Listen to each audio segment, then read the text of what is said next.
Prezenca e OSBE-s në Shqipëri e sheh me shqetësim nivelin e zbatimit të ligjit për dënimet alternative. Gjatë takimit të zhvilluar në qytetin e Lezhës me punonjësit social dhe organizatat jo qeveritare, përfaqësues të OSBE-s vënë theksin tek nevoja e rritjes së bashkëpunimit mes institucionit të shërbimit të provës dhe punonjësve social në njësitë e qeverisjes vendore. OSBE i kushton rëndësi të veçantë masave për riintegrimin e të dënuarve.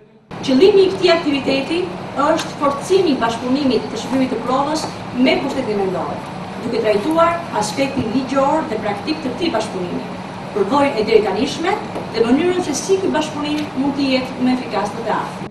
Drejtori i përgjithshëm i shërbimit të provës, Arben Sevgjini, theksoi faktin se për dënimet alternative dhe për trajnimin e të rinjve që marrin dënime të tilla, kërkohet një bashkëpunim dhe një punë më e madhe nga pushteti vendor.